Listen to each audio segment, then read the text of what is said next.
Hey now. Hey now, hey now, hey now. Hope you all had an incredible Halloweeny.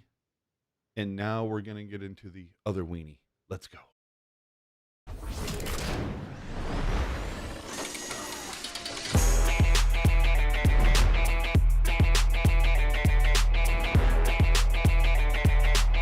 Can't stop addicted to the shindig.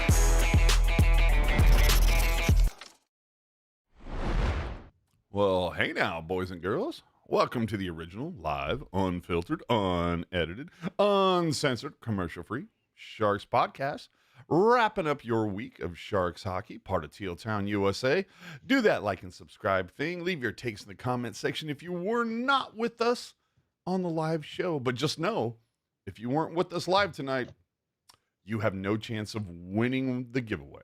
Just letting you know. Hey, missed you guys last week. I want to say a big, huge thank you to Jules and Ian for taking the reins while I took my first trip to Levi's Stadium to watch a little 49er football. So thank you guys. I listened to you guys on the way home. I think, I don't know if you remember, Ian, I think I left a quote or two in the chat last week. You did? Yeah. Yep. See, I was paying attention. Oh, nice crispy crack. What are you cracking open there, buddy? A caffeine-free Diet Pepsi. Hey, man, no free ads. No free. You just had to say diet soda, buddy. All right. So what happened was the Sharks are currently 3-8-2 after going 3-1-0 this week. And raise your hand if you saw that happening. Okay, put them down, you liars. Because nobody called that. Sharks getting their first win, adding two more. And hey, you take out the one empty netter, every game this week was won by a single goal. So to some you go, yeah, and to others you go, really? It's fine. And for the first time, the CUDA dropped back-to-back games. In this economy, Sad. right? Oh. So let's just get right into it, Ian. Let's start with the that first game against the Utah Hockey Club. Blackwood starting 3 of 4 this week. Was that a little bit of a surprise to you? Do you think the Sharks are just kind of like, all right, let's give a guy a shot. Let's see what he'll do, and maybe we'll see Vanacek get 3 of 4 starting next week or something on this roadie? I don't think Vanacek, I know he has a win this week, and we'll talk about that, but I don't think he's been that great. I think Blackwood's been significantly better than him. So you're saying Blackwood to is start kind the of like season. taking the net? Yeah. I don't think I'm surprised. I think Blackwood's been the better of the two, and I don't think it's close. All right. The thing I was bummed out is, it's the first game ever against the quote unquote Salty Dogs. For those of you who played the Desert Dog game. And unfortunately didn't hear that in the pre-post or from the guys, Randy and Drew. Although the fun part was both Randy and Drew each referred to Utah as Arizona at least once during this broadcast. I was waiting for them to, play the day-night game where it's like, they have that game that starts at like 1:00 Pacific. And, what they did tonight, shit. No, it's today. Damn it. And I was hoping they were going to play that game. Brody would have played that game. I'm just saying. It's true. That would have been so great. But the cool thing about this Utah game, following the previous game in Vegas, Mario Ferraro saying after Vegas, we're going to go and win a hockey game in Utah. And they did, but holy shit, not with Ferraro's help. I mean, they barely got it done. It's funny because I was kind of joking about it as before the game happened. It was in the Discord, and I was like, if they win this game, because I think there's been a lot of talk on social media about how the Sharks don't have a captain and how this is such a big issue. Well, they have one. He's just not playing with the team right now. Correct. Yeah. So it's well, Couture's not there. I don't have a captain. That's why everything was going super wrong, and I'm kind of I was just kind of I really, really thought that if they won that game, then everyone would be basically anointing him the new captain. Mm-hmm. So I kind of made a joke about it after, and people were really mad at me, like, "No, the new captain should be Granlund or anything." I'm like, all right, fair enough. Oh, we've never gotten this one before. Tyler in the chat saying, "Can you guys not use the naughty words tonight? I have gentle ears." It's you know what? Oh, let me see. I will do 7 my o'clock. best. We'll do our best until 7:30, and then all bets are off. I will do my best. Yeah. I don't know. I My best I isn't that definitely good.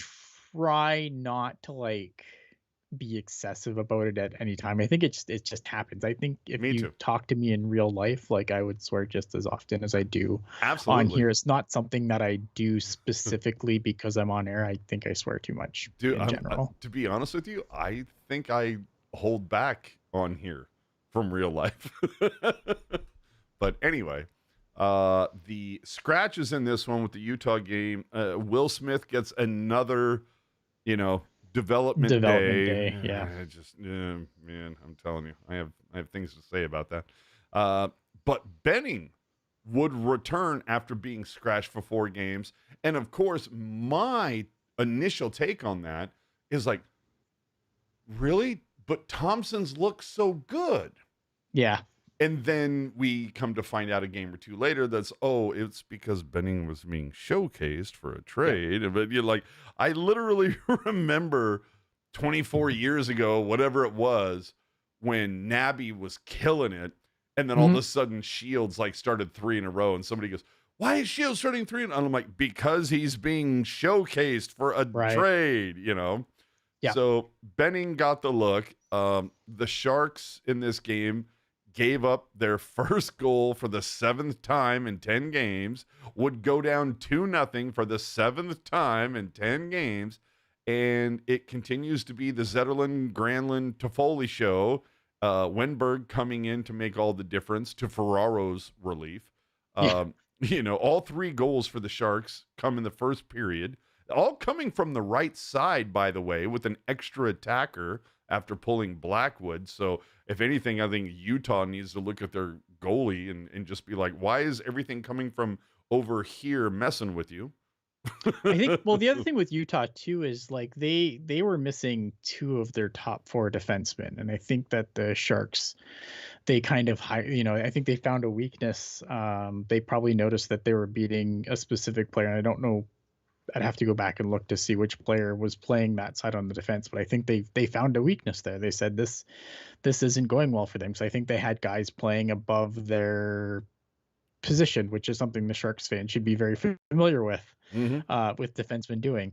And they would make a trade later, pretty much after losing the Sharks. That was the camel that broke the straw that broke the camel's back. So they went and made a trade for a defenseman after that, because they started the season really well, and then they lost 2 of their top 4 defensemen, and things have kind of gone downhill ever since. So I think after losing to the Sharks, though, they did that really messed with them, and they went out and made a trade immediately after. Evidently, Tyler was joking. Oh, we can swear, fucking right. Yeah, so fucking A.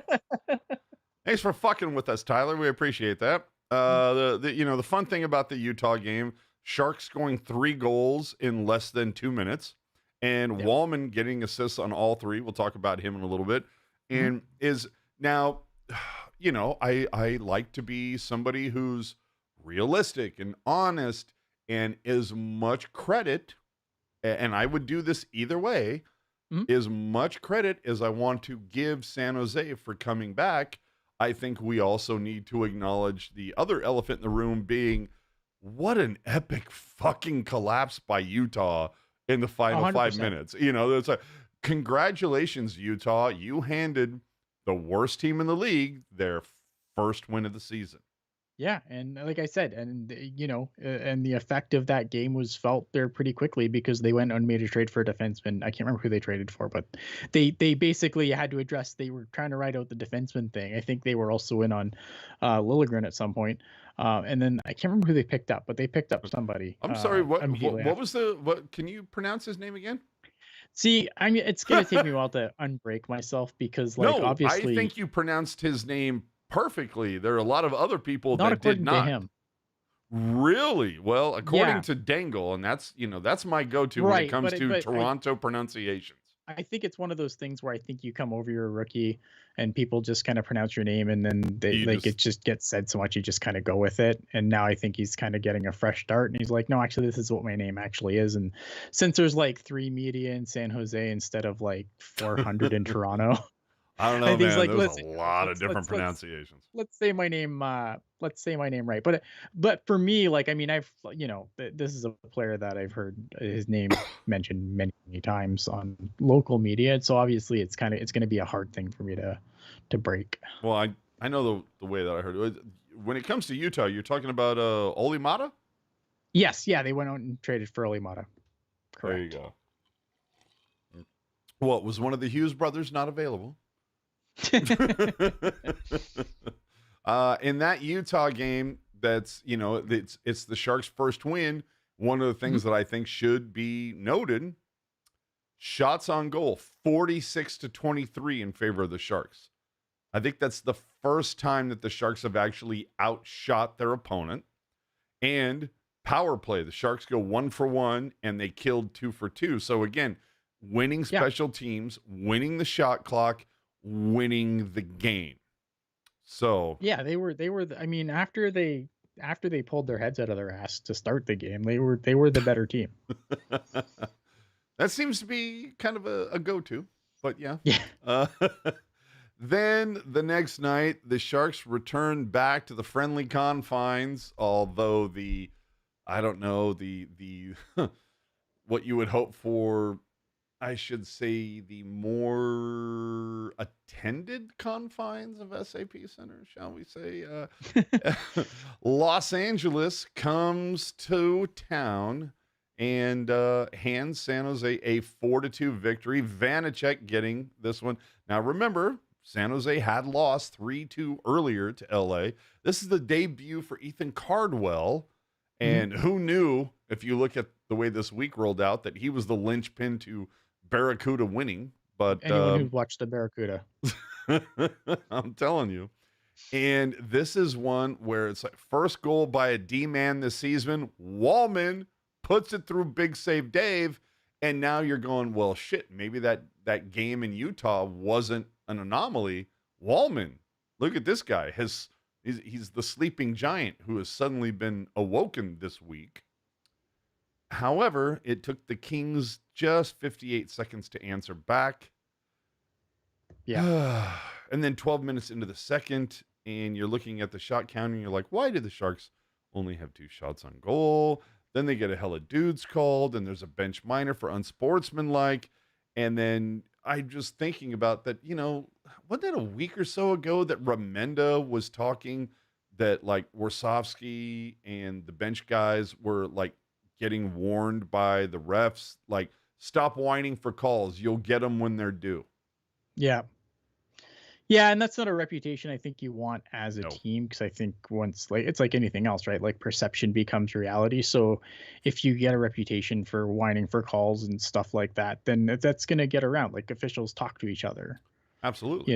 Like, these guys are all colleagues, they'll talk to each other. So if you have a reputation of like, oh, these guys are constantly whining for calls, you're that's the perception that they're going to come in with. And then if they and then perception becomes reality. It's like, okay, well, you're bitching too much, now you're going to get a penalty. And I think that, like, Warsofsky, I think, is a guy who I've tried to, I don't know if I tried to defend, but I think that there was talk early when things were going all wrong, like, oh, how long's this guy got? And it's like, he's got all the time in the world, you dummies. Like, this is not what we want to do.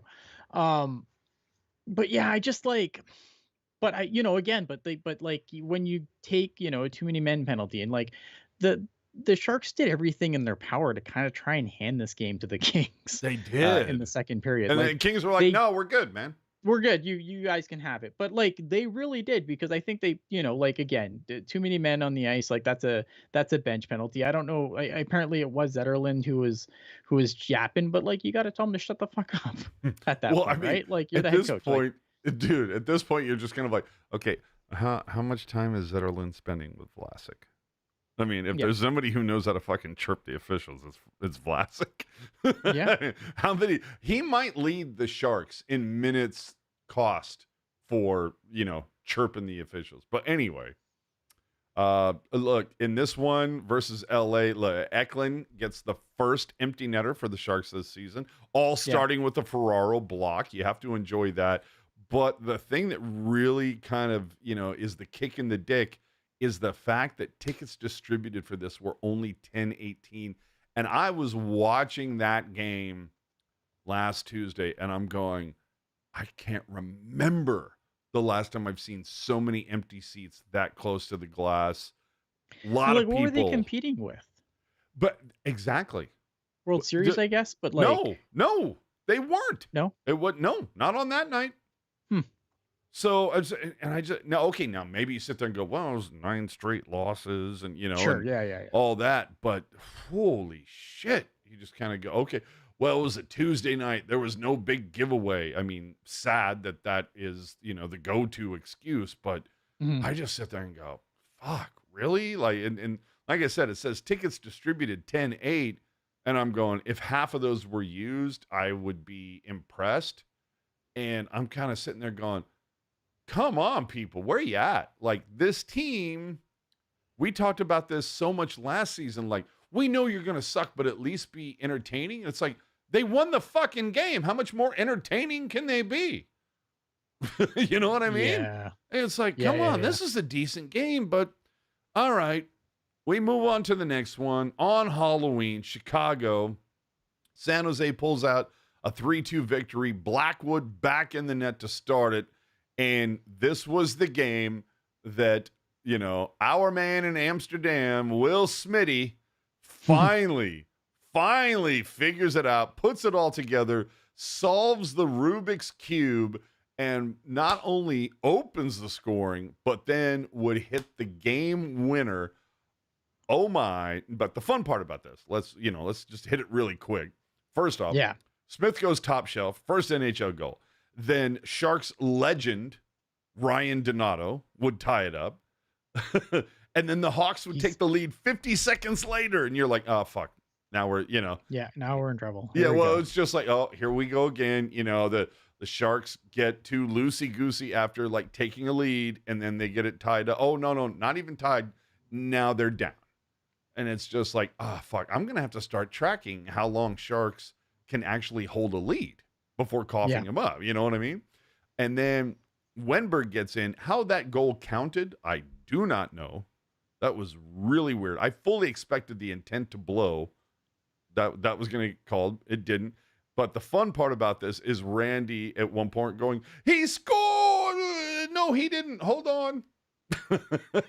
But credit the Sharks for coming back twice in 3 games this week, and taps to Blackwood for shutting the door after the Bertuzzi goal. But again, this is another one where it's like tickets distributed 10-3. I went to an empty concert that night. Like the concert was empty. The Sharks game was kind of empty. But I'll tell you, if you drove along downtown San Jose or downtown Santa Cruz where I was, it was half a mile. I don't know, what do you call that in Canada? Quarter kilometer? But that whole strip, it was just wall-to-wall people.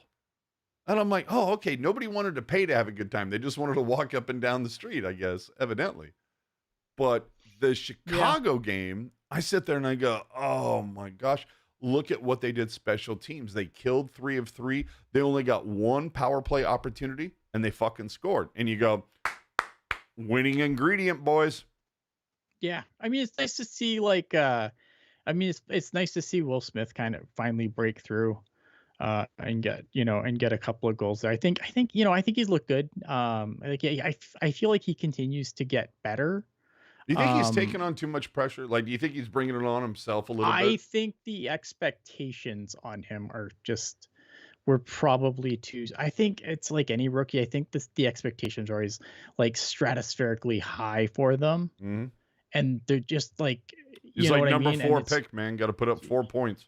Yeah, right. And I just think that there's been a lot of, like, I think the expectations have been just maybe a little bit unrealistic.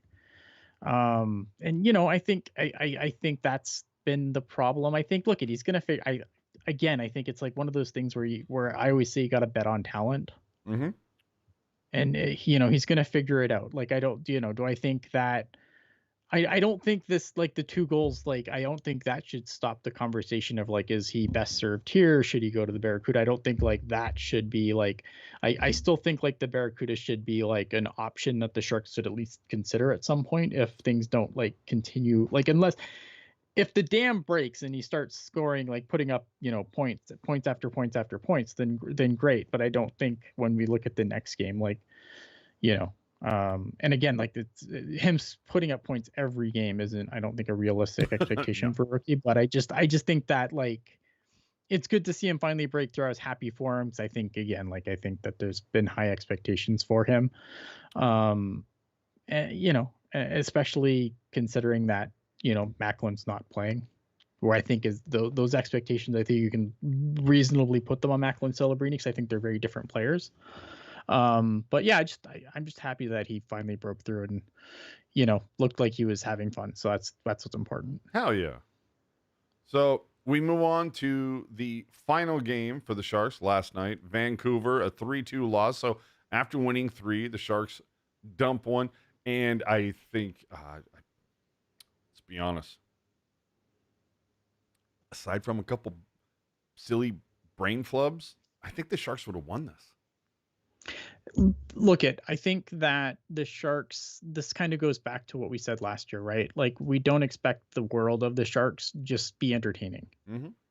And this game was entertaining from start to finish. It was those last 2 minutes that kind of sucked. At some point this season, I'm not doing it yet, but at some point this season, we're gonna be like, oh, they're winning games again, motherfucker. Stop that. But I'm not there yet, right? Because it's early November. We're not there yet. But you know what I mean? Like, but so I think if you can lose games like this, it was kind of a heartbreaker, but like, it was an entertaining game, right? Like, there's been a lot of Sharks losses this year that haven't been a whole lot of fun to watch. Mm-hmm. This one was. I will take this week of Sharks hockey and cherish it for the rest of the season if everything goes to shit from here. Right. And because it was fun. And it was a game that, again, you call special teams into account. It's like the Sharks went 2 for 2 on the PK, so exactly what you want them to do, but 0 for 2 on the power play. And you go, oh boy, if they just get one of those, they could have made a. And they've gotten the discipline under control, though. I think that's something that it needs to be pointed out. Like, and it obviously has helped them out. Like, the penalty parade has kind of stopped lately. So I think as long as they can keep that up, I think they'll be a lot more entertaining to watch. Well, and if you look at the comments following the game, Nico Sturm saying, hey, made some mental errors, had a tough change off the power play. You don't change when they have that puck in the neutral zone. Giving up a goal in the last minute is frustrating. Thought we played a good game, so it's tough. We have to stop struggling with momentum after scoring, which is, been 100% so huge for this team. I don't, again. Yeah, they score a goal and they continue patting themselves on the back for the next 3 minutes. Yeah, and then they get scored on. Okay. So, I have to start tracking that. But Sturm saying we need to keep it simple, not get fancy, looking for another one right away. But we're starting to get chemistry going with the line combos, and hopefully Celebrini is back soon. We are moving in the right direction. And then seeing Jake Walman really take some ownership after the Vancouver game, saying we have to be held accountable for our mistakes. Yeah. And I say that for me personally, I can do better. There's times in the game where we need to step up. Tonight wasn't good enough. It was a hard hit, and I have to protect myself better. And that's the whole thing about Walman, in that he takes a ridiculously hard hit. You can see him holding his shoulder, and still dude gets back to block his shot. And you're like, fucking, like, that's the heart of a guy that I want on my team. Absolutely. I love Jake Walman, man. Like, I think he had a rough game last night, and I think he admitted to much. I mean, I think I don't know if it was the goal that tied the game. I can't remember which goal it was, but like, he basically, Blackwood gave him the puck and he just kind of backhands it back into the point, which is Really, and for what? For what reason? I don't know. It seems like a really weird unforced error for him to make. Yeah. But yeah, I mean, I think he's been really good for this team so far this year. I think, Jake Walman probably shouldn't be like a 1-2 guy on a contender. Sure. Um, but I think I think he's playing over his head in San Jose. And I think for the most part, he's done pretty good with it. I think anybody is playing 1-2 on this team is Well, playing yeah, above their head. none of these guys should be 1-2s anywhere. You're right. Yeah. But credit to Walman for owning it and say, it's a rough sport. I'll be all right. It's a gutting way to lose, but we battled back. But then we gave it away, and I could have stopped that play. It's on me. And Warsofsky saying we have to learn how to win and play in certain situations. And, to be fair, if we're going to call out everything, this is not the first time Warsofsky has said we need to learn how to win. That's true. So I put a little bit of that on him. But saying we have to understand what is going on in the game. We can't have these brain lapses, the line changes, the puck play that we had. So, and he did call out Liljegren saying he was good. He'll get going. And it's like, well, fuck, he's been here for what, 2 days? Yeah. Yeah. Maybe you give him a little bit of length of rope. Well, not even that. Like he's been here 2 days, and that was his second game this season because he only played one game in Toronto during the season so far for them, right? So I think I went back and I kind of watched him specifically, and I liked what because I got a question yesterday. I'm like, well, I didn't really notice him, but like not in a that's a good thing for me because usually if I'm noticing a defenseman, it's because they're probably fucking up. So I went back and kind of just watched some of his shifts. I liked what I saw. So I mean, I like it. I think it's definitely improvement. Like, does it make the Sharks blue line good? No, but it does make them better. Yes. And following the game, Warsofsky also saying that in under a minute we have vets that didn't know what was going on, and we get scored on a play that we had talked about a lot over the last 24 hours. Power play wasn't good. Focus level has to go up. We have to learn from it. And it's like, okay, yes, I agree with all of those things, but I would say that 90% of what he's talking about is coaching. So if anything, it's kind of like, hey, Wars, like you might need to own a little bit of that as well. Yeah. So let's move on to just kind of like some major takeaways over the week. Dude, hands up. Sharks, first team in NHL history to go winless in first 9 games of back-to-back seasons. Yeah. Beating the record set by the Bruins in 60-61 and 61-62. So, Bruins. I mean, there's that. I mean, somebody break out the meme of the guy at the bottom of the, the podium, popping champagne and biting the metal. But 3 wins out of 4 games this week. And in those, the Sharks went 2 for 6 on the power play and 13 for 13 on the PK. What does that tell you, people? You do well on special teams, you're probably going to do all right in the actual game itself. So from that, I will move on to heroes and zeros of the week. We'll start with you, Ian. Who is your hero for the week? It's Alex Wenberg. And Alex as Wenberg. It fucking should be. Yeah. Alex Wenberg, I mean, the thing with him, like, obviously I don't think he had a particularly great game against Vancouver, but to disqualify him for that would be recency bias. Yep. I mean, let's go back to against Utah, right? He had 2 big points there, a goal and an assist.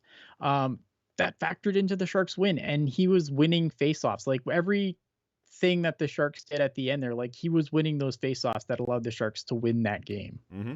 So solid play there. And then he goes and kind of does a similar thing in Chicago, right? Wins a lot of important faceoffs, gets another goal, gets another assist, for the rest of the week. I thought he had just a hell of a week for a guy who I thought started really slow and kind of like, oh, this hasn't worked out at all. Really? For Wenberg, yeah, I didn't like him the first little bit. I thought like this wasn't really working out because I think that I think they brought him in to be a guy who could step up and play in the top 6 center position. With Couture couldn't go, which obviously he couldn't. And I don't know, man. I thought he got off just a slow start, but now I think he's really come on this past week, and the Sharks winning obviously helps, but I think he was a big part of the reason why they won some of those games. See, that's for me. I was really high on Wenberg early on, so I'm a little surprised by that. But to your point, he's sixth on the team in scoring right now, behind Granlund, Toffoli, Eklund, Walman, and Zetterlund. I mean, pretty much, everybody that like the only way that Wenberg would do better is if his name was Wenlund. Like it just, Yeah. everybody Well, needs I to have think Lund. I think that's the thing, though. I think that the top line, that Zetterlund, Granlund, and Toffoli Toffoli. line, has done all the heavy lifting, Yeah. And right? when you look at it, to your point, out of all of those names, Wenberg is second on the team out of those names in the dot. Sure, as well he should be. Yeah, I would let and the only thing that bums me out is I'm looking at that number. The only thing that bums me out is that it doesn't tell me how much of those how many of those faceoffs are defensive, versus offensive, a little bit more meaningful, you know what I mean? Unfortunately, it doesn't show me that, but the fact that he's over 50%, you have to sit there and go, that's key for this team right now in a big way. Yeah. For me, of course, I always have a couple heroes. Dude, fucking Jake Walman. Like prior to game 10, like three games ago, the dude had all of 2 points and then 3 assists in one period, by the way, versus Utah, becoming the third defenseman in Sharks history to nail 3 assists in a period, joining Neil Wilkinson and Doug Wilson, who? Wow. And then follows that with a goal and 2 assists. So, bam, another 3 points versus LA. Those were not the defensemen I thought you were gonna like. I thought we were gonna talk about like Dan Boyle or something. And Dude. Neil Wilkinson and Doug Wilson. So Chief nails 6 points in 24 hours.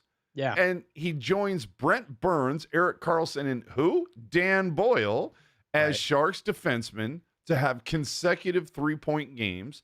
And thank you to Darren Stevens, our man, Shark Stats on Twitter for that. Love that dude. Then Walman grabs an assist versus Chicago on a Wenberg goal.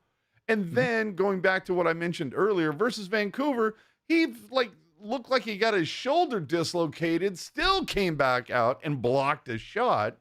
So it's just like, fucking Walman, if you are not the guy on defense that is like the guy that we're all like putting on the pedestal going, be like this guy. Like, what are we even doing here, right? So yeah, no, I completely agree. He was definitely someone I considered. I just think Wenberg again, like for what he did, especially in Chicago and especially in that Utah game, like he was on the ice for that entire comeback basically. So no, it's been incredible. So no, you got your hero. I got my hero, but I got a couple doff of the cap, if you will. Granlund, 4-game goal streak, but then also came in pretty big towards the end of this week. And he's been the best player on the team. Without a doubt. Although I think Toffoli has been, a guy who's kind of like behind him going, I'm going to get you. I'm going to get you. Yeah. But the other guy will give the thing with Granlund is Granlund makes it happen. Right? Like, well, they don't ask how, they just ask how many. That's true. No, that's true. I think the reason why I would give the edge to Granlund still is because obviously he's the center, so he's doing a lot of the heavy lifting. Not to say like Tyler Toffoli has still scored some really nice goals, but Tyler Toffoli is a trigger man. He's not triggering anything if he doesn't have a good center. Yes, sir. I will do that. And then another doff of the cap to Mackenzie Blackwood. 5 starts. He's got a 905 and a 2.85.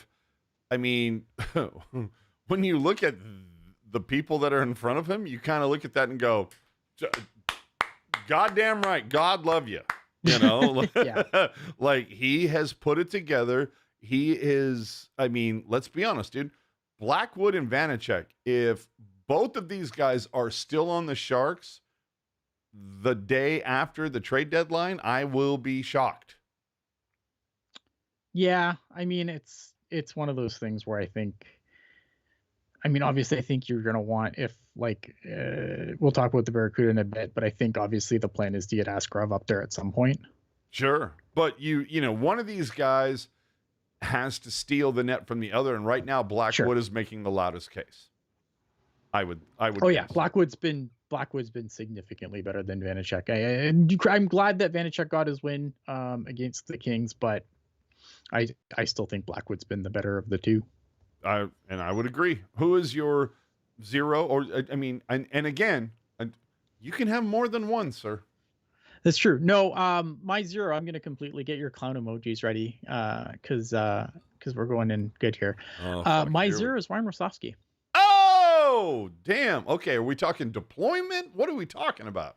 We're talking about a lot of things, man. We're talking about, obviously, we're talking about like some of these line changes that have gotten the Sharks in trouble either by play or by penalty trouble. We're talking about the fact that it took until the second period of the Vancouver game to go, wow, Mario Ferraro and fucking Jan Ruda are just really not good. Dude, Jan Ruda. This is a pair that has been absolutely caved in for goals against. Just the games that we covered alone, -5 for them.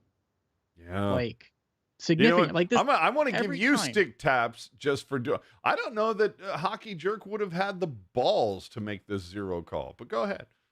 Yeah, I mean, like there's just so like I think like again, and I don't want to be, because I know I've been out, you know, I've come out and said this. Why I said get your clown emojis ready, because I know I've come out and said like, look at, you can't just like, this talk of firing Ryan Warsofsky is dumb, right? Oh, and I think that there is time where like systems have to be in place, right? And I think so. I give him a lot of leeway in situations like that, right? Like obviously, guys, it's going to take guys to buy into the system that he's going to try and put in place for the team, and you know, and that's and you need buy-in, and those things both take time. But like, there's just some things like this, like I said, like the Mario Ferraro Jan Ruda pair being absolutely abysmal. I don't know what would be a better pair. Because again, there's not like he has a whole lot to work with there. Dickinson and Cagnoni? Well, you can't bring this up. Like, you can't. But I mean, you asked if that would be a better pair. Yeah. So like, I think like, you know, I'm trying to be patient with Ryan Rosofsky, because I do think like I do like Ryan Rosofsky as a coach. This is a guy that's won at every level he's ever coached at. And I think that, you know, everyone has to win somewhere first, right? Like no one, you have to win somewhere first. Like no one starts out as a winning coach. You know, like, and I think he's a guy who probably has a bright future as a coach in this league. I think it's getting the systems in place, and it's getting the buy-in. Yeah, winning with the Chicago Wolves, not the same thing. No, for sure. And it's harder to, obviously the NHL is the best league in the world, and winning in lower levels of hockey don't guarantee success in the NHL. But I still think when you look at a resume, I think you can see why they overlooked the fact that he was on the coaching staff last year for that abysmal mess. Yeah. But totally like I think if you're watching the games, like there has been differences between the way David Quinn's team played and the way that Ryan Rosofsky's team played. I think there's been significant differences in how this, like, in the system so far. I would agree. So I don't think it's been a carryover of, you know, oh, this is just David Quinn 2.0. I don't agree with that. I think if you look at the guys getting called up, like look at last year who got called up: Justin Bailey, Ryan Carpenter, a veteran guys who are kind of tweeners, right? This year, who's coming up? Ethan Cardwell. Gushkin gets in finally. You know what I mean? Like, yeah, and we're going to talk about both of those names in a hot minute. But I mean, I'm on here on the Pucknologists at one point saying I felt like the guys gave more. They didn't have a lot of talent, but they gave more under Bugner than they did under Quinn. Boogie's last year versus Quinn's first. Yeah. And I don't know if, you know, Big Money Mike has a vision. Yep. I don't know that, you know, that Warsofsky is part of the future vision. this might be I think he just is. another. But when I say that, I mean this might be another stepping stone to the next coach that is going to be the one that finally gets gifted an amazing amount of talent Yeah. and is able to hold the room, because let's be honest, 2 years from now, Warsawski might not have the room anymore. Mhm. And by then, Dickinson's up and Celebrini is the next one. Sure. And, Smith is potting shit. Musty's up here acting, like his dick has Yeah. been in the room 2 hours before he got there. You know what I mean? Like, we could see that. It's going to be fun, is what I'm saying. And so for those of you who aren't fucking showing up to it right now, I don't want to hear your, oh, I was there. No, you weren't. You fucking weren't, man. I've been paying attention. You weren't there. My 0 for the week. Oh, I got a few. Oh, but I start with you again, sir. I gave my 0. Oh, the Warsawski thing. Okay, my Yeah, bad. yeah, yeah. You know what it was? It's because my attention was pulled by Oakland Guitars, who says, "Where is Jerk?" I killed him. Yeah. Did I miss what happened to him?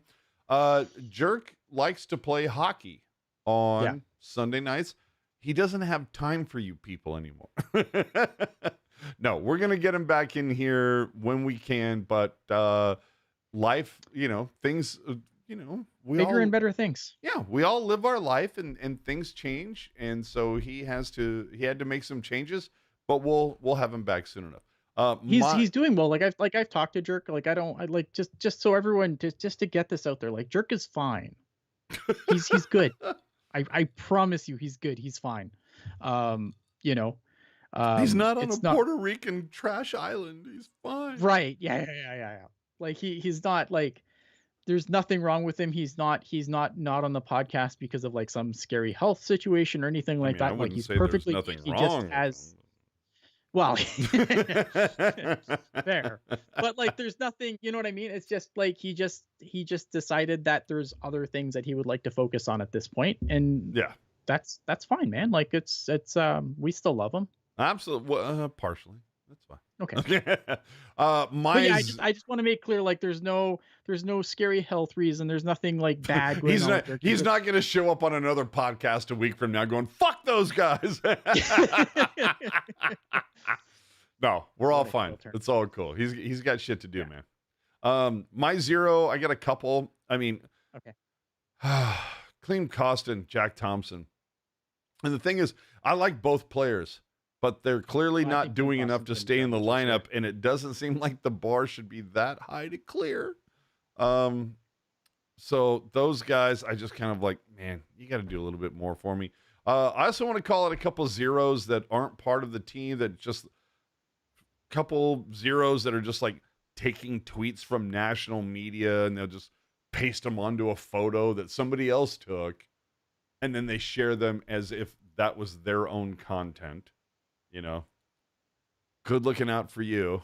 And then the other zeros that take a single tweet or a comment from a national media member or whatever and use it to manufacture an entire article that it could have been just as easy to just go retweet this guy who broke the story. That's all you need to do. Retweet. You don't see Pashelka pulling this Bush League bullshit, but just saying, just my take. But yeah, you get my zeros. What else happened this week? Well, we had some movement.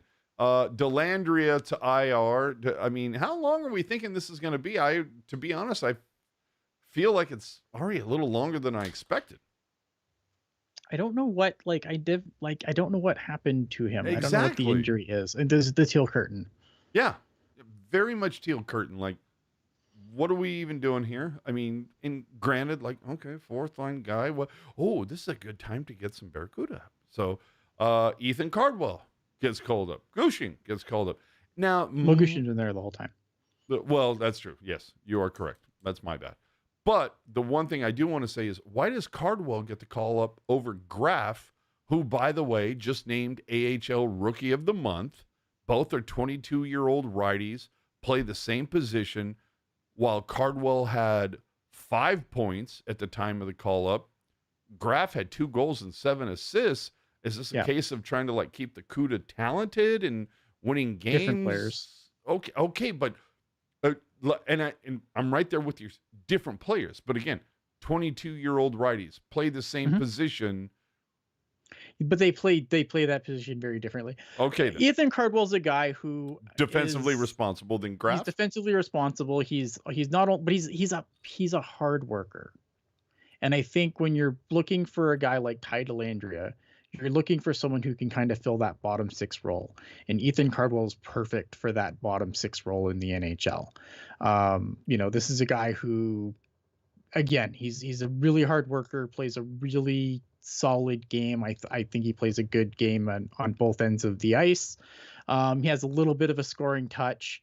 And I just think, and this is a guy who, again, like when the Barracuda were awful, this guy showed up to work every game last year, and you got to try and reward him for that at some point.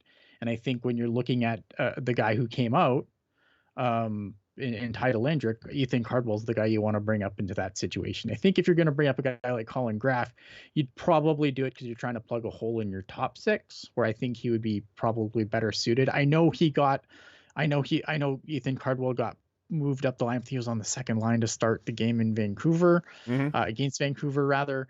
But I just think it's you want to bring up players again based on what role you want them to fill. And I think that Ethan Cardwell's a guy who I think is going to have a long career, who's going to be probably a third line guy. But I think he's going to be a guy who plays just a bajillion games in the NHL at that role. And I think he's going to be very good at it. I'll take it. Let me hit some questions in the chat, or some comments at least. What do you mean, you people, AJ? I mean, molasses. I think you can take from that whatever you want. If you want to call me racist, so be it.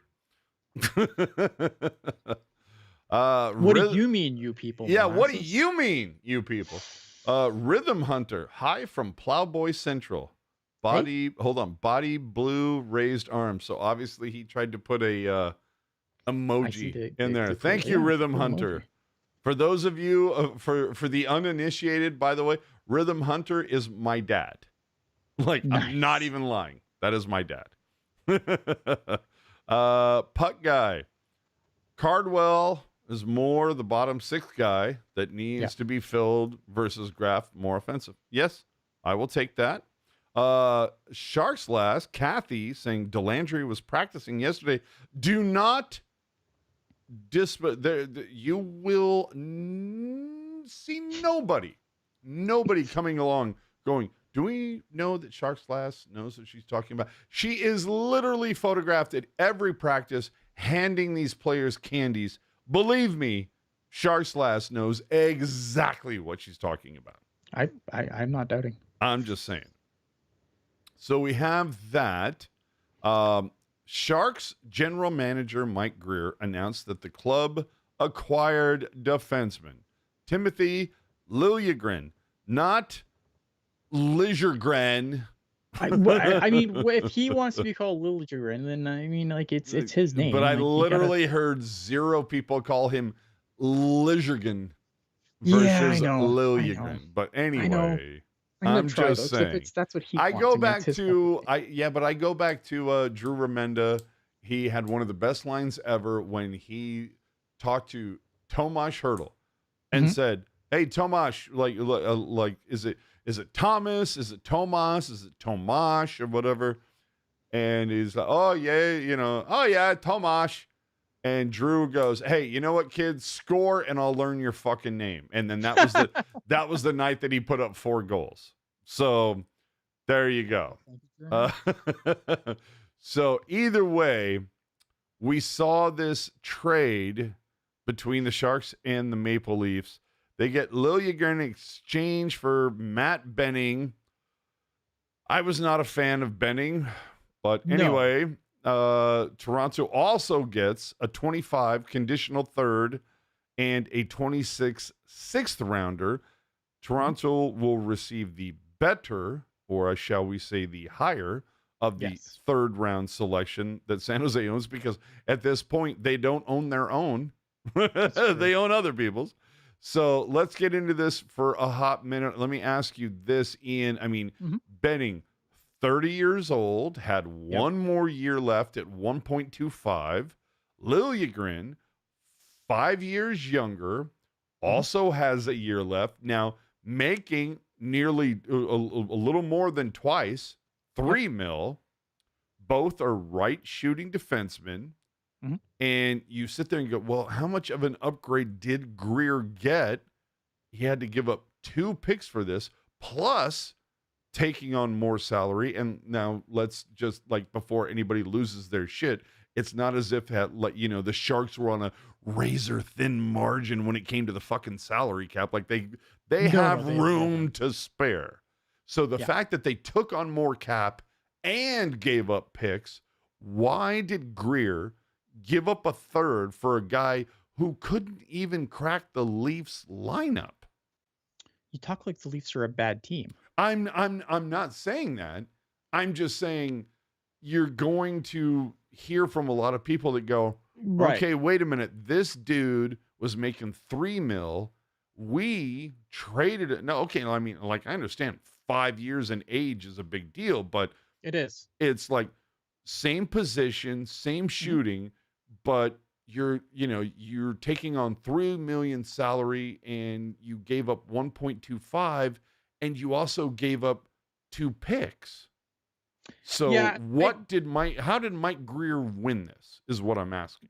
because he got the better player for one. I think okay, so let's there's a bunch of things to discuss. Yeah, here. whip it out.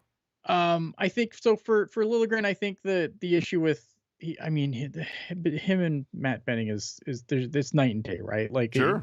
they had the Leafs had to take Matt Benning 'cause the Liljegren Sharks knows how told to them play defense. Is that what you're saying? Correct. Like the Sharks said, look, if we're doing this, you have to take Matt Benning, because he was done on this team, right? Liljegren's a guy who's come out. I think who's done really well. He's played for the Leafs last year in the regular season. You know, all his underlying numbers are really, really good.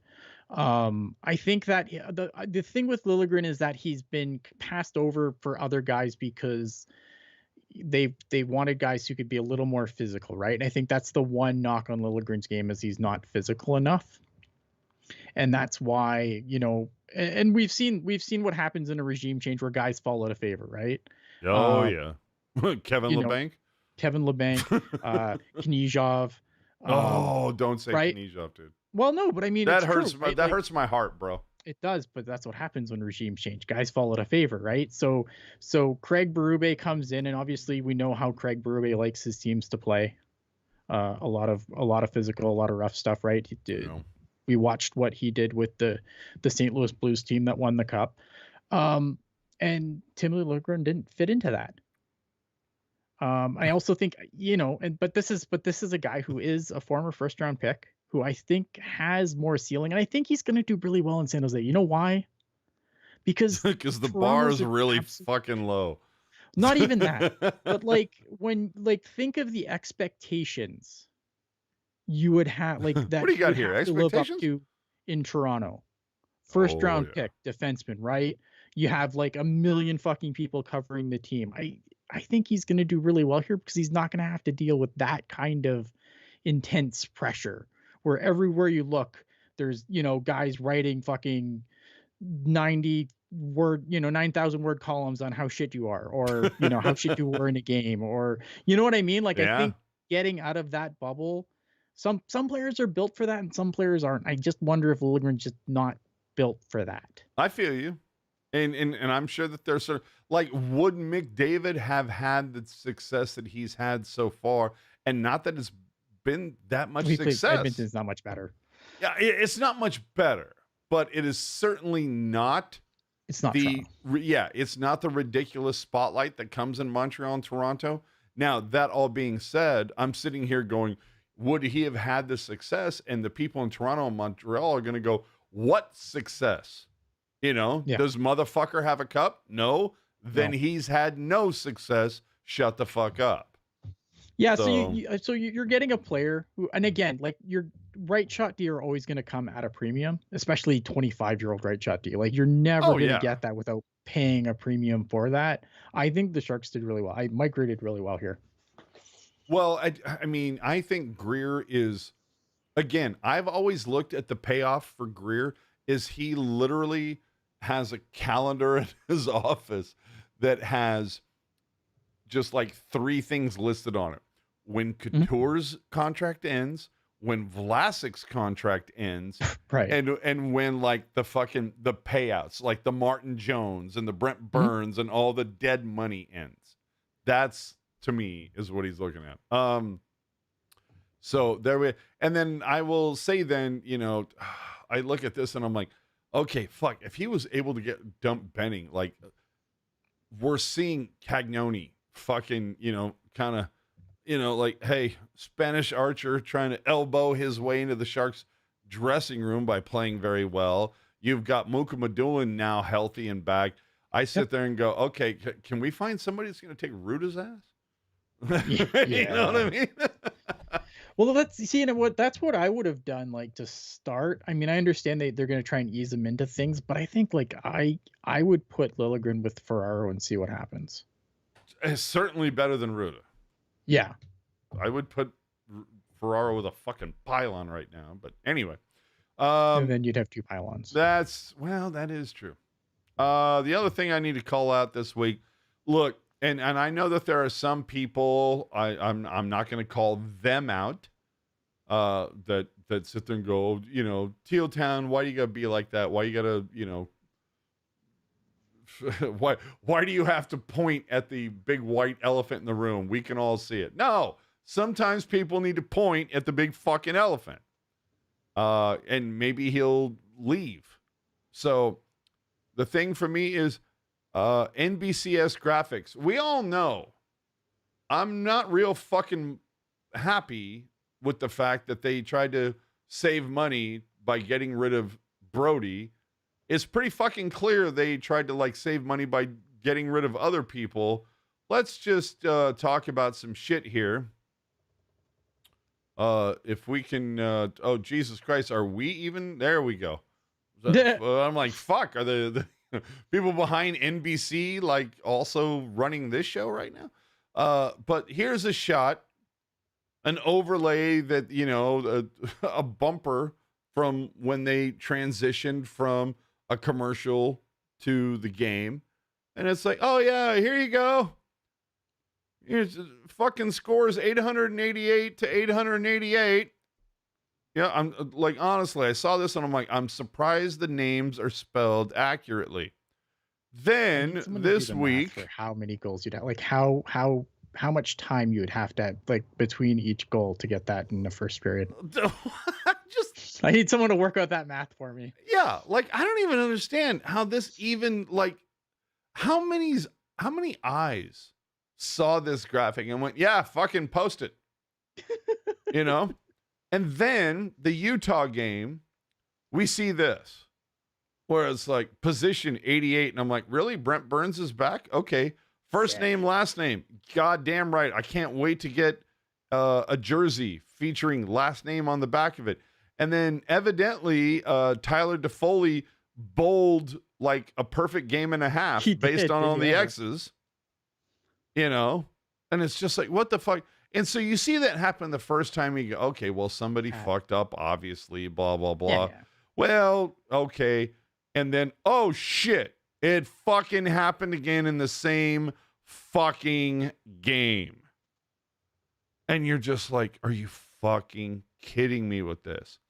And then when I posted this shit, somebody came along and said, well, look at this David Quinn shot from last year. Top note here. This is a drop note.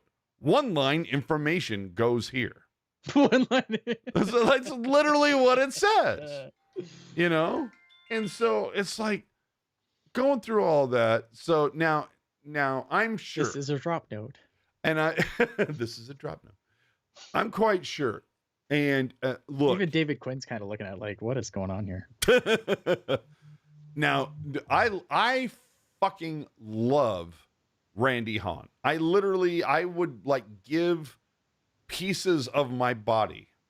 Like, like if somebody told me Randy will not be able to call the next 10 years unless you give him his kidney, give him your kidney, I would literally be like, what slab do you need me on?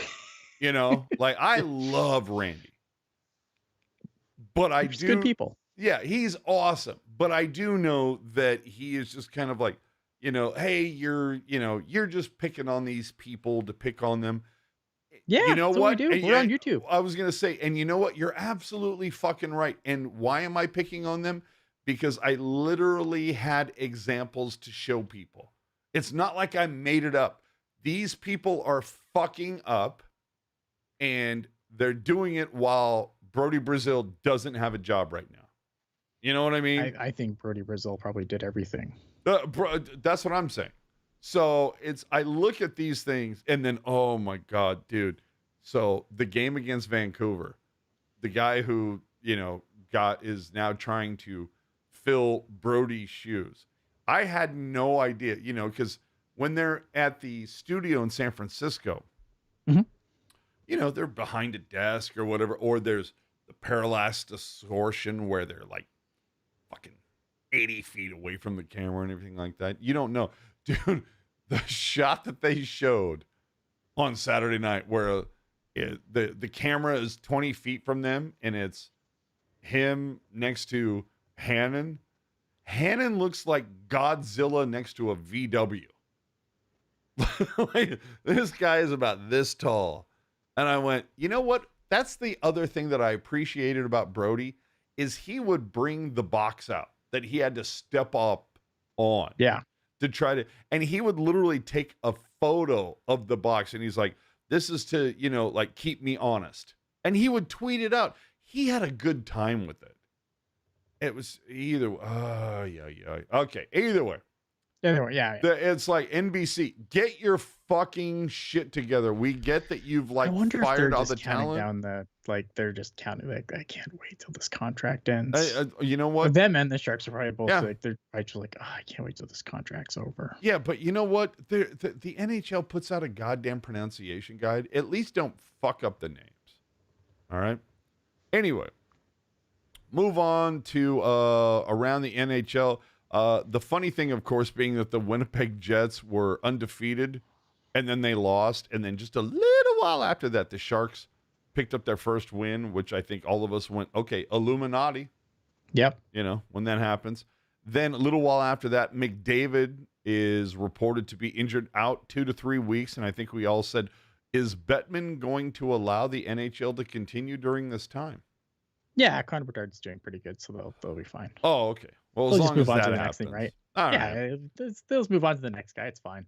Sure. Ovechkin scoring a bunch of goals. He's like, that will get me closer. watching. Yeah. Collaboration announced between Lululemon Fanatics and the NHL.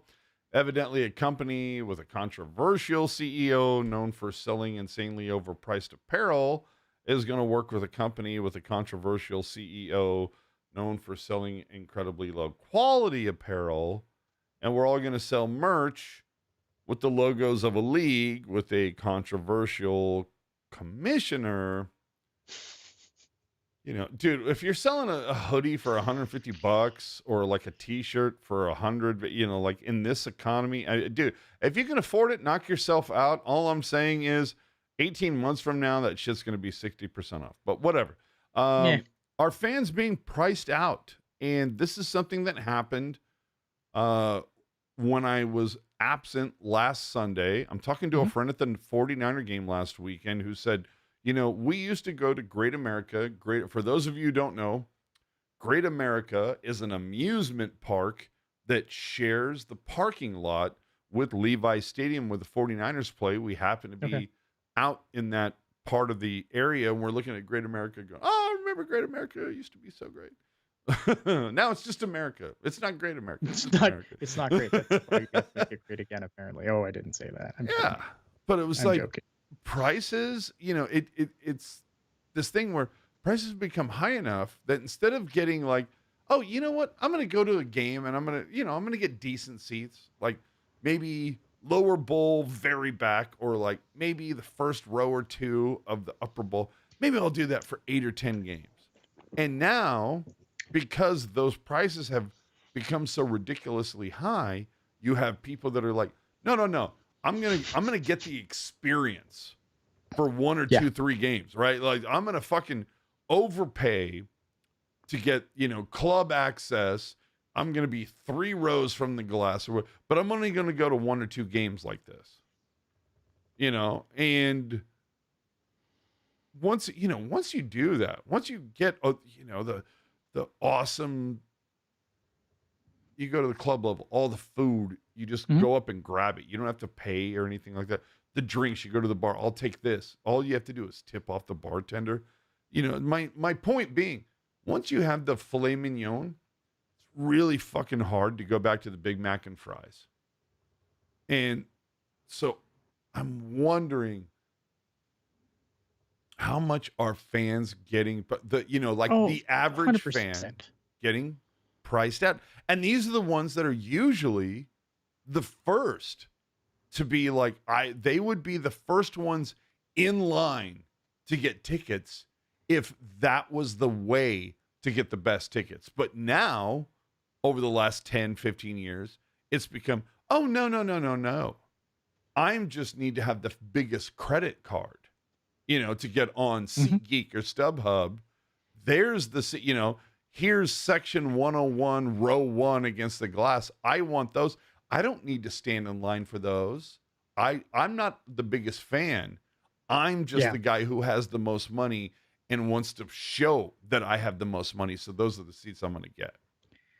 I think that people are, I think it is people getting priced out, right? And I think that the Sharks are kind of in a really tough spot, because I don't think, like, the worst thing that they could do right now is significantly drop their ticket prices. And I know people are going to get really mad when I say that, because they're probably, because they're like, the team is shit and blah, blah, blah.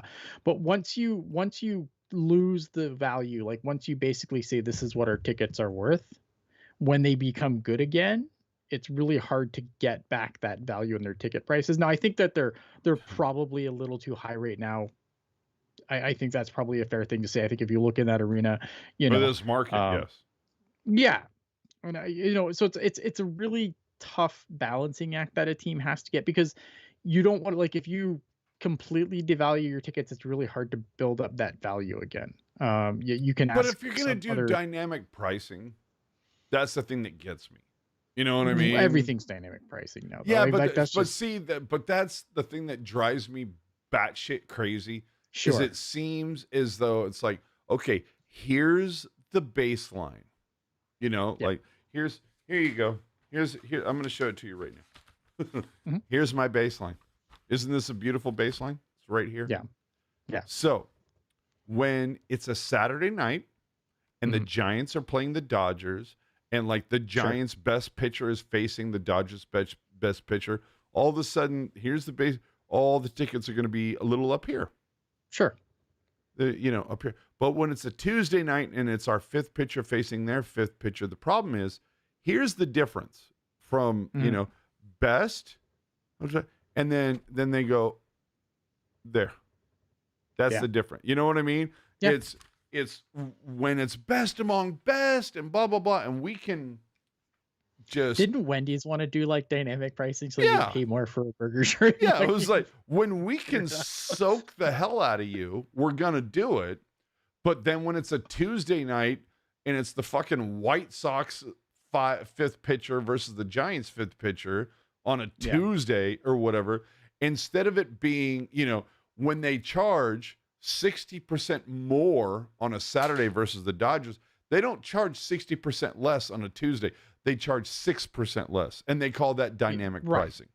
Yeah, no, I know it sucks. I think, in general, right now things are too expensive in general. I think that it's hard for people to find the discretionary income to do a lot of these things regularly.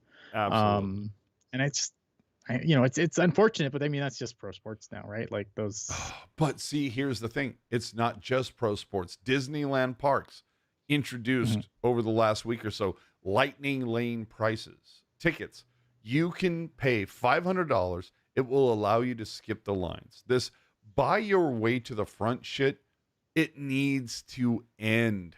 The fact that people dump money on this shit just pisses me off. And they wonder why the elites are so hated. When I was a teenager in my 20s, if I wanted seats that were against the stage, I showed up to the ticket office the night before with a fucking, sleeping bag.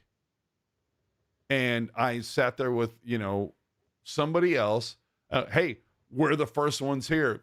Fuck yeah, we're the real fans. We'll sit there and we'll talk for 2 or 3 hours about the band. And it's like, hell yeah. And then what happened? Fuck, the internet happened, and now it's just like, no. Oh, it's not even the internet. It's fucking venture capitalists. Well, but it's all that. But it was the fact that it used to be, if you wanted the best tickets, you you paid the price. You were out there at fucking 1 a.m. when it's 50 degrees out, and you're sitting there in your in your sleeping bag, and you're just waiting for dude to show up at 10 a.m. the next day. You're first in line to get that ticket. So boom, you have the best fucking chance at it. And the problem is during those times, there wasn't somebody who would show up at, if the tickets went on sale at 10 a.m. Right. What we have now is somebody shows up in their Bentley or their fucking Mercedes, at 10 to 10 and just fucking hands a fucking Hyundai to the guy in the front, at the very front of the line, and goes, yeah, let me get that fucking front, that first purchase from you, buddy. And he goes, yeah, here you go, and that's it. It's this whole buying your way to the front thing is, dude, oh, can I write a dissertation on that? Drives me fucking nuts. And then, and then what happened? let me do one more quick little rant and then we'll get out of this. But I'm seeing a lot on social media, especially over the last 2 weeks, that they're used to, when you would go to a Sharks game, Danny Miller, part of his introduction, welcome to the tank, welcome everybody, have a good time, enjoy yourselves while you're here. But this is one thing that we would like you to remember: when the puck is in play, don't be a dick. Lean back. Don't block the view of the people behind you. Evidently, since COVID, that whole thing has kind of went away. And I guess I've heard from a couple season ticket holders from this year, they're not even saying it at all. And then I've even seen photos posted. There's no one in the seats. Who's leaning in front of you? There's no one there. Yeah, but if you are there and someone's leaning in front of you, it's going to piss you off. But the other thing is, I've seen photos of somebody. They're taking a photo of themselves in the seat. They're taking the shot. If I'm using the phone here, it's like, okay, I want to get a shot of myself over here, and then the person one row behind you, you can see their dirty feet on the back of the seat next to you. Like, who the fuck does that? It's so disgusting. And the fact that the Blue Coats, I guess, aren't doing anything about it. They're not telling anybody to lean back. They're not telling anybody to sit the fuck down when the puck is in play anymore. I don't know what has happened. From what I understand, from what I've seen on social media, it's just a thing where they're just kind of like, let people fucking come and go. And I'm like, this is why we are where we are. And I'm like, why are we coddling these people instead of correcting bad behavior? You know what I mean? Yeah. So anyway, Ricky says, AJ, you've gone too far. Now we can't even put our feet up. No, you fucking can't. It's someone else's seat. It's gross. I know. It's so gross. Hey, speaking of gross, let's go to that other team for a hot minute. Ooh, Barracuda.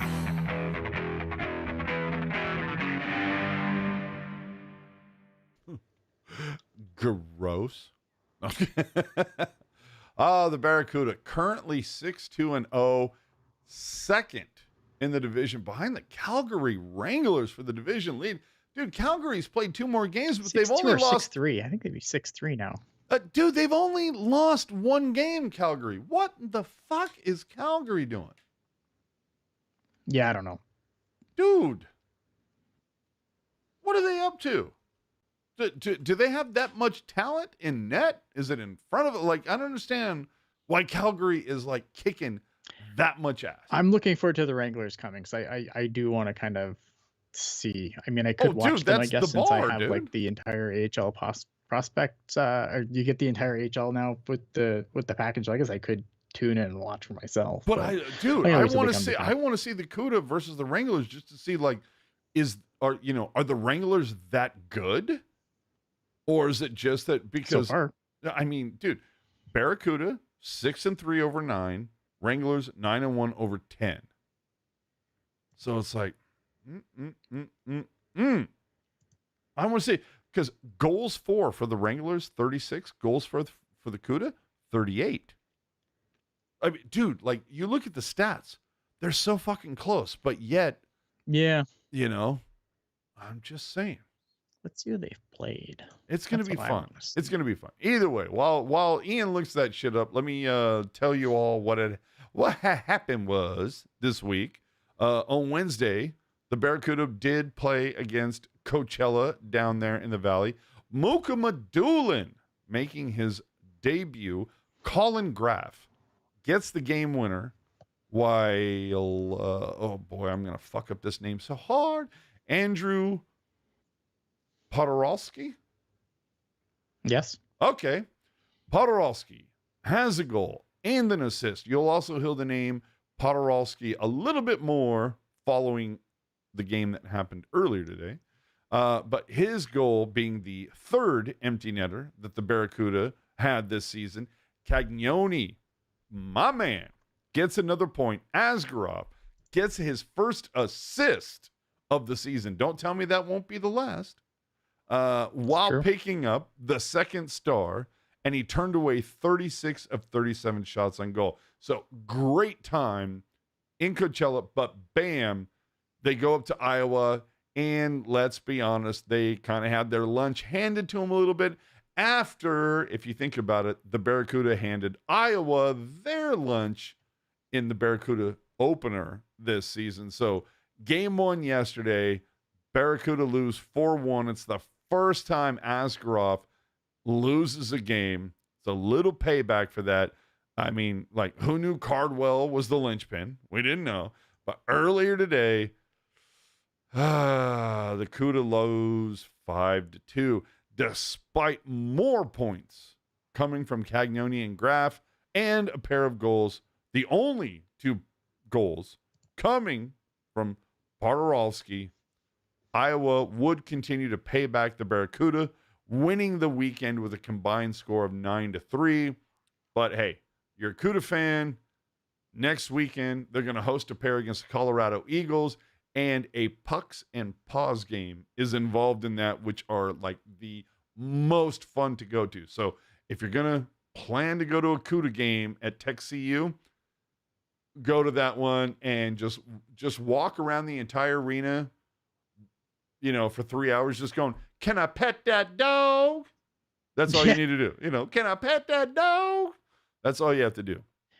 Yeah. Bay Jaws is right in the chat.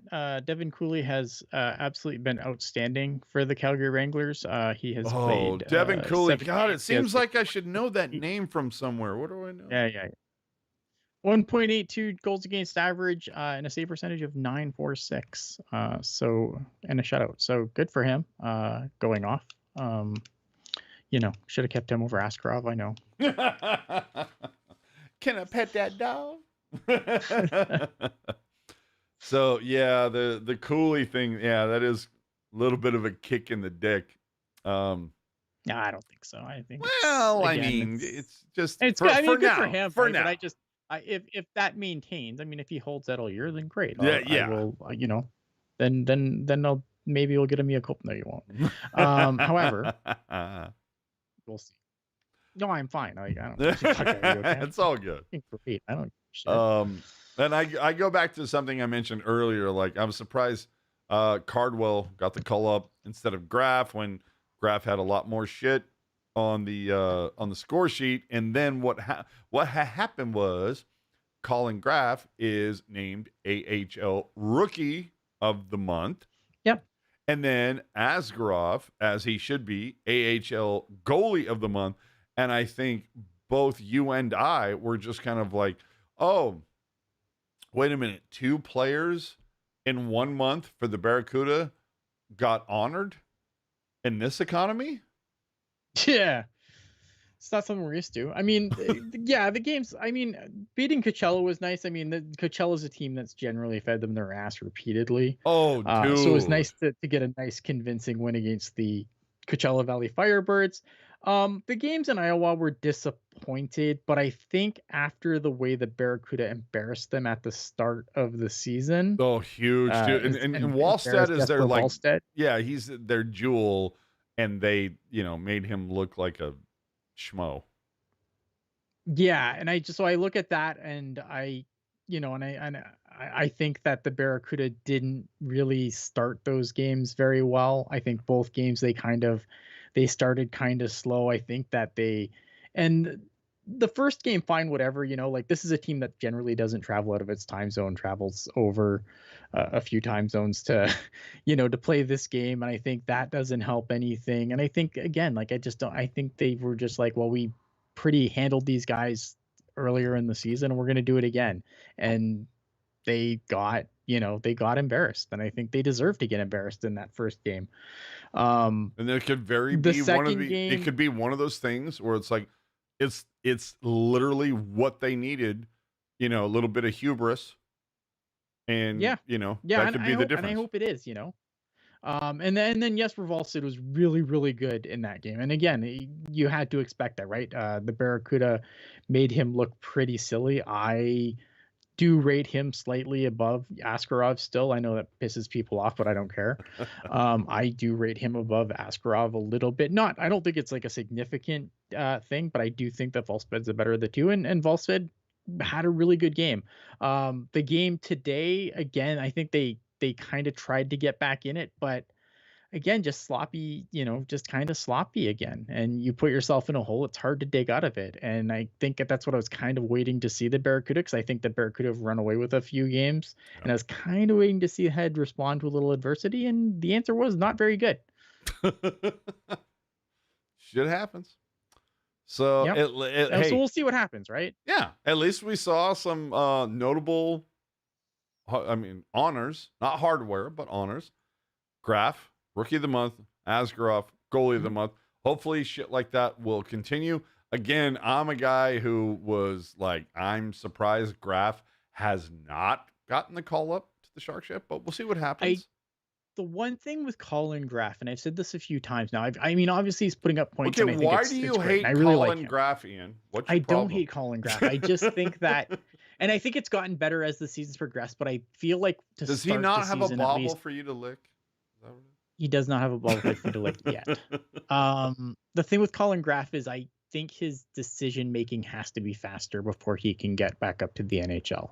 I think he's doing really well in the AHL, and I don't want to take anything away from him, but I do think his decision making, the time that it takes for him to make decisions, sometimes is a little sus for a guy who you would be trying to bring up into the NHL. And I did say that I would continue doing heroes and zeros for the Barracuda as well. So my hero of the week for the Barracuda is Podorowski, again, a 3-goal week. And I think today he was the only Barracuda guy who super showed up.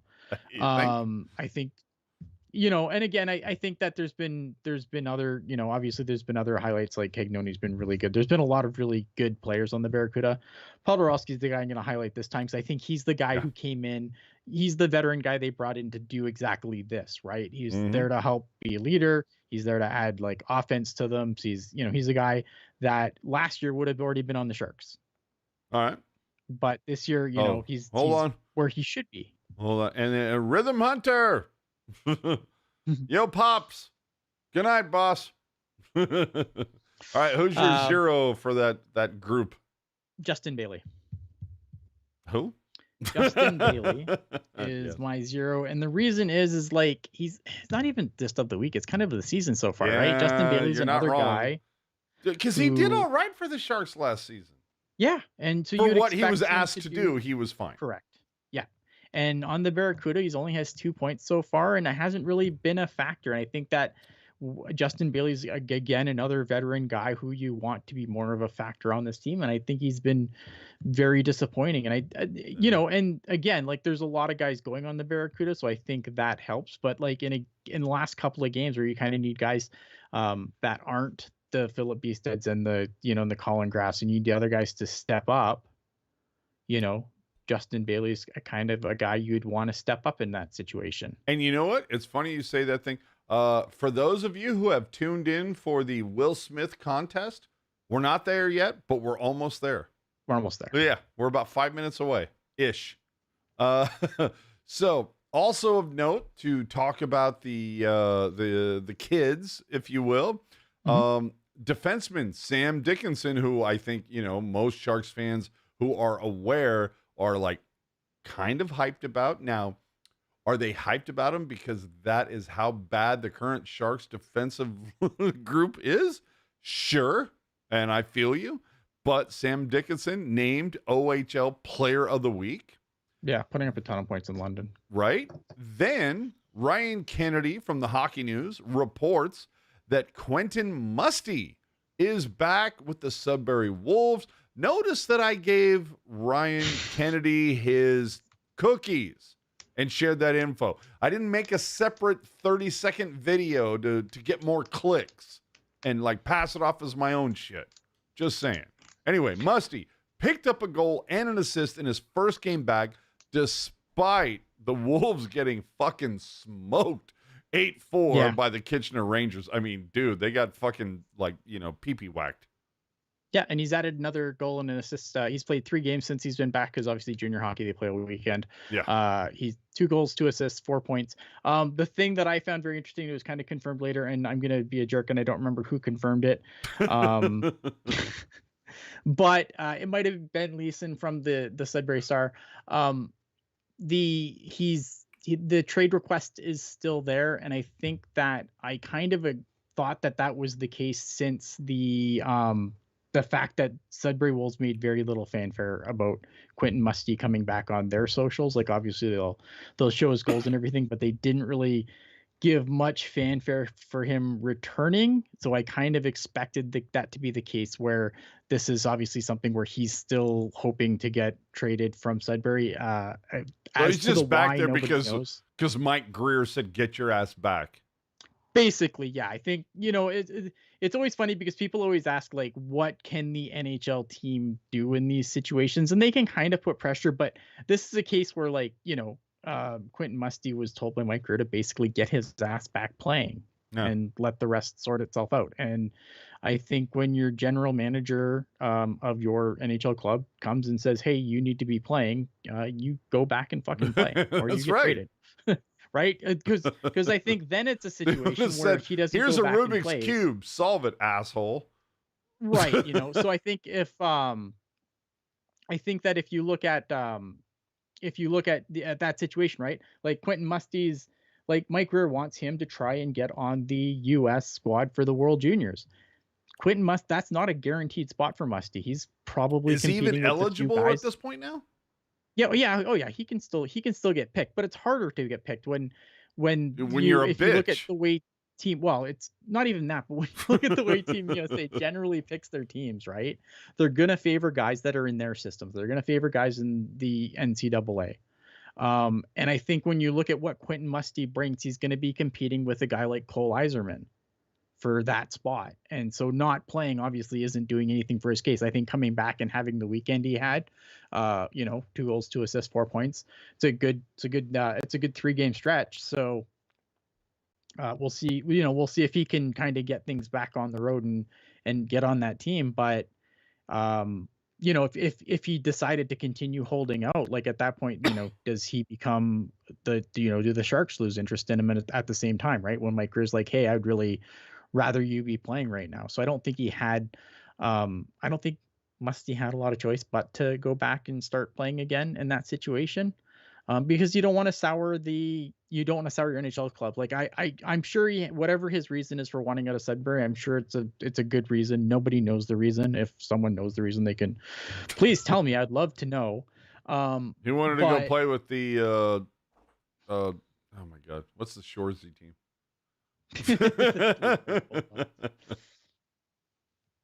You know, because but they'll yeah, never I lose just another game again, right?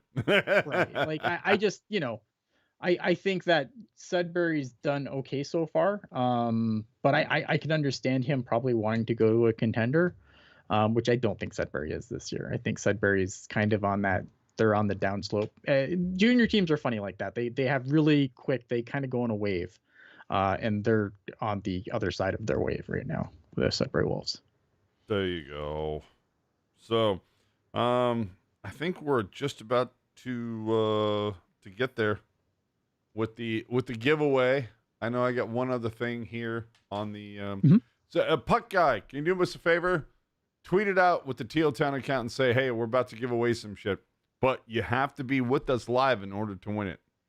It's going to be a live. It's going to be a live Q&A. All right, so we haven't done this for a while, and it's pretty much because Jerk didn't care for it, and so fuck that guy because he's not here. But I switched it. I think we used to do Prospect of the Week. Well, let's do Prospect of the Month. And right now, I'm going to say, for me, Eric Polkamp, defenseman, 4 goals, 4 assists, plus 11. And before anybody says a fucking word in the chat, I'm not saying anything about plus minus meaning anything in the world. I'm literally just calling it out as a positive and a supportive measure. And what I'm saying, Prospect of the Month, defenseman Eric Polkamp, 4 goals, 4 assists, plus 11, through 7 games on an undefeated Denver team. And I got to tell you right now, you can ask Puck Guy, you can ask Jewels, when we were there for, Celebrini's coming out party, the prospect scrimmage, Polkamp, go back and look at the show that we did there. I was insanely impressed with Polkamp. And so the fact that he's doing this so far, I'm like, yes, chef's kiss. Do more of that. And when I think of the fact that it's like, fuck me, dude, Mooka Madolin, Dickinson, Polkamp, Cagnoni, like there are some, but like 3 years from now, this team could really be a lot of fun to watch for like the following 7 years after that. You know what I mean? Yeah. So I was just like, oh, chef's kiss. So Polkamp, you are my prospect of the month. We're not going to do of the week. We'll just do of the month. But anyway, so make sure when it comes to the prospects, do us a favor, man. Teal Town USA, we're going to have some shit for you. But Ian Reed, Sharks Jules, Mark, huge prospect slut. And who else? I know there's somebody else. Isn't there somebody else who's kind of like with us? It's a little bit of a prospect binge person. I think we all dabble a little. Lacey, bit, I think, is pretty tight on that. Lacey too. Yeah, I Mark and Jules. Yeah, are the big guns. Yeah, so I would say that. Anyway, so follow them and following Barracuda games, absolutely. And just know that the Barracuda are going to be playing 2 games next week, I believe, against Colorado next Friday and Saturday. I believe so, yeah. Yeah, so they get a nice long rest week. Good for them. Get some practice in. Yeah, a little bit. So here we go. Want to win some shit? Here we go. Let's play a game. Turning around. Is this it? Let's take a look at the back. Smitty 2. There you go. All right. So this is Sharks territory. Signed. Ooh, new sign. By Will Smith, who got his first 2 goals this week. So I'm saying this sign, along with, and you can, the winner will determine if you want a medium or a extra large version of the Hawaiian shirt that will come with this. Bada bing. In fact, you know what? Maybe we'll do two of these. We'll do two prizes tonight. So Will Smith sign along with the Hawaiian shirt. This again, in a pen at the ready. Here you go. First person in the chat. We're looking at the chat. This is why you had to be here live. Sign-in shirt from Smitty. First person in the chat to tell me, post in the chat, there is one player among the Sharks / Barracuda so far this season who has scored a shorthanded goal on an empty net. Who was it? And against which team? So there you go. Like I can sit there and dun, dun, dun, dun, dun, dun, dun, dun, dun, dun. And then we'll also try to come up with like just a blank one and a Hawaiian shirt. Maybe we'll come up with, you know what? We'll do another one for next week where we do like, guess the, like closest to the save percentage without going over. That's a fun one. All right. I enjoy doing that one. But we are looking at we'll do lunch boxes later, Chief. But hold on. I believe. We're looking here. This is Eklund Kings. Eklund scored an empty netter against the Kings. It was not shorthanded. Beestead against Ontario. You are wrong. So Eklund Kings, wrong. Beestead, Ontario, wrong. And while you try to figure this out, this week the Sharks host Beestead against Henderson. Nick, you have won the game. Let me write this down. Nick has won the game. All right, Nick hit it. It was Beestead against the Henderson Silver Knights.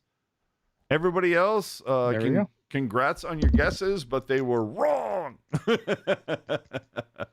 But Nick, good job, pal. Way to fucking Google. So, Nick, do me a favor. Tell me that you're on the Twitter box, Twitter machine. Hit me up directly, and I'll get your mailing address. What's that? It was thanks to Cardwell's mom. Hit me up on Twitter. We'll get the mailing address. We'll hook you up. And that's the way. No, so if you were with us last season with me and Jerk, we would do futures, which is fun. It's like, okay, yeah. Over this, the next 3 games, it's, predict what the shots on goal are going to be or whatever. This season, we're going to do some futures, but we're also going to do some be here live. And if you hit the right number with the right, you get the right shit, boom. So Nick, hit me up on Twitter. Hit me direct with it. Don't fucking, make sure it's a direct message. Don't, share it with everybody. But hit me up with a DM, and I'll make sure I'll send that shit to you directly. Coming up this week, like I said, Barracuda got 2 against the Colorado Eagles next week. For the Sharks, they will host the Kevin LeBanc-led Blue Jackets. And, last time I looked, LeBanc has 6 points in 8 games. So it clearly wasn't coaching, right? Opportunity. Yeah. I mean, I don't know. Then the Minnesota Wild. And that is before they head out on a 4-game roadie starting in New Jersey. And remember to check out After Dark following every one of those Sharks games. And we will see you next Sunday. When I say we, I mean me and E-N. That's true. So, Ian, any final thoughts? No, I think we covered a lot tonight. It's good. Feels good. Like, I don't know. When the Sharks do good, it's good. Like, it was a good week. I think it's a week that I think I hope people can hold in their memory for a long time, because I don't Or know at how least a week. many weeks like this we're gonna get. No, I like it's good. I think you're starting to see things come together a little for the Sharks. I think you're starting to see, like, I think you're starting to see the system kind of gel a little bit. Again, this team isn't good. We know the score with this team, but That's I fine. think if we can get some entertaining hockey out of it, I think that's what the goal is. And I think this week we got it, when 3 nice wins and then a loss that wasn't, it sucked, but it wasn't 10-0, right? Oh, it was so funny watching the broadcast crew like try to dance around the elephant in the room. Yeah, 1 year ago today. Nick's saying he can't DM you, but can he send you an ad? Are you blocked now? so that you can only? Do you have to? Are your DMs closed to people that do not follow you? Hell yeah. See, that's a problem. Or people that you don't follow. That might be a problem. Yeah, that's what I'm saying. Okay, Nick, we want to hook up people to get their shit. So hold on, Nick. Do me a favor right now. Are you okay to like put your Twitter user thing here in the chat? What the hell is going on with Chrome? Dude, I'm screwed right now. Okay. I have a spinning beach ball. I know there's a setting in Twitter where if he doesn't follow you, though, that sometimes you can't. If he doesn't follow you, you can't DM him. But no, it's not that. It's because Okay. I've got too much stupid shit. Hold on. Yeah. Let's end that noise. Hold on. Let's try to end this noise. There you go. We'll end that noise. All right. I'm sorry, man. Okay. What is it? Mog Dog Legacy. Dude, that's a fucking Love it. boss fucking user ID, dude. Yeah. But I appreciate, dude. it a lot. Did you see how fucking fast he was? Oh, I'm gonna try this. I'm gonna try this. I'm gonna Yeah. try this. Like, dude was on top of it, man. All right, Twitter is not fucking loading for me right now, boss. How's it working for you? Fine. Well, can you get a Mog Dog? Yeah, I will. Give me a second here. Oh, I feel like an asshole. I'm like, God damn it, come on. No, I it's fine. should I'll have get the this." deets and then I'll send them to you. The deets. What if someone doesn't have Twitter? Well, if you want to win the fucking contest, get it. Oh, I'm sure we can. I'm sure we have like a generic email address you can send your shit to. It's fine. All right. Let's see here. All right. Let's see. View. Why can't I message him? I say Mog Dog Legacy.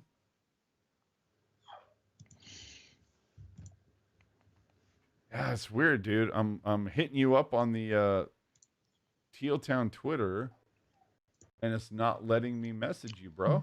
DM me. You talking to me or DM Mog AJ, Dog? DM me, because I'm pretty sure my DMs are open. So if you can hit hit me up at Ian Blogs Hockey. All right. So Mog Dog, hit up Ian, and we'll figure this out. And then I will get it to AJ, and through the magic of the internet, we'll get this sorted out. Yeah. And in fact, let me write this down right now, Nick. But next to them, I'll put Mog Dog Legacy. Mog Dog Legacy. Yeah, here we go. All right. Hey, So yeah, cool. We got it. We'll figure this shit out. So with that, Jesus Christ, I didn't think we'd have to waste 20 minutes on trying to get somebody's fucking Twitter handle, but it is what it is. Last beats for anybody else? No? Okay, cool. Good. Yeah, I'm gonna get the fuck out of here. It was good to see all of you all, especially after being gone last week. So I enjoyed a football game, but I'm back, and we'll see if I'm here in a week or so. I feel like there might be some, no, because I feel like there might be another thing that I'm gonna go do. So, All right. with that, I hope you guys had a fantastic weekend, fantastic Halloween, wrapped up everybody's stuff, and just want to let you know that if you think Teal Town, USA is cool, don't forget to check out our new sister podcast that's going to be starting up tomorrow. It's for people that just kind of like get overly excited at things and don't know how to deal with Bring it them. back. Why'd Squeal, you get us out of here? Squeal Town USA will be here for you tomorrow, our brand new sister podcast. And then there's also going to be a sister podcast from that if you enjoy dramedies from the 90s that involve lawyers, we're going to have Ally McBealtown USA. That's going to be a new podcast. And then we're also going to have another sister podcast from that if, like, just like the world you're living in is a little too much to deal with, Surreal Town USA starts next week. So enjoy that, everybody. And aside from that, we're out of here. See you next Sunday, people.